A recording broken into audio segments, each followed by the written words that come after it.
আমরা সরকারের তরফ থেকে সবসময় একই কথা বলছি, নির্বাচন ফেব্রুয়ারির প্রথমার্ধে হবে।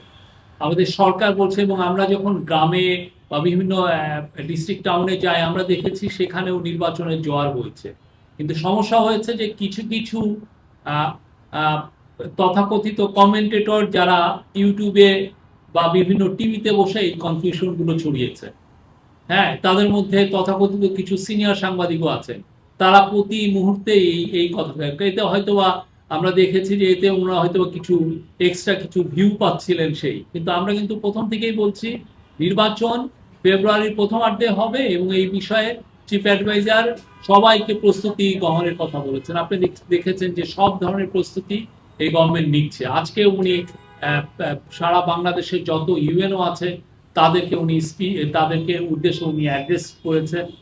উনি নির্বাচনের গুরুত্ব আবারও বলেছেন, এবং এটা যে ঐতিহাসিক এবং স্মরণীয় নির্বাচন, এই বিষয়ে সবাইকে বলেছেন যে এই বিষয়টা খেয়াল রাখতে হবে।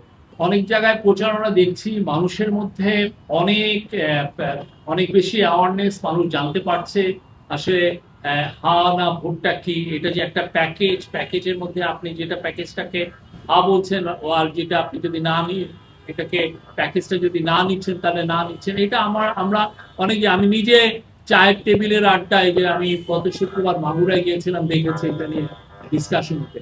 বাট আমাদের তরফ থেকে, গভর্নমেন্টের কালচারাল মিনিস্ট্রি, তথ্য সম্প্রচার মিনিস্ট্রি এবং অন্যান্য গভর্নমেন্টের যত উইং আছে, প্লাস ইলেকশন কমিশন, তারা এই বিষয়ে বিপুল উদ্যমে আমি বলবো যে তারা প্রচারণা চালাবেন। আমরা আশা করছি বাংলাদেশের প্রত্যন্ত অঞ্চলে যারা থাকেন তারা পর্যন্ত সবাই জানতে পারবেন এই গণভোটটা কিভাবে, কি কারণে করা হচ্ছে এবং কিভাবে এই হানা ভোটটা দিতে হচ্ছে। আমরা মনে যথেষ্ট সময় আছে, এবং সে বিষয়ে আমরা এই গভর্নমেন্ট যথেষ্ট প্রিপারেশন নিচ্ছে, ইলেকশন কমিশন নিচ্ছে। আপনারা দেখছেন যে পোস্টাল ব্যালটের বিষয়েও আমাদের যারা ডায়াসপোরা ভাই বোন আছে তাদের মধ্যে কি একটা উদ্যম, একটা জোয়ার বইছে। তারা অলরেডি, আমার মনে হয় আজকে আপনারা যদি দেখেন 3 লাখের বেশি অলরেডি রেজিস্টার্ড হয়ে গিয়েছে।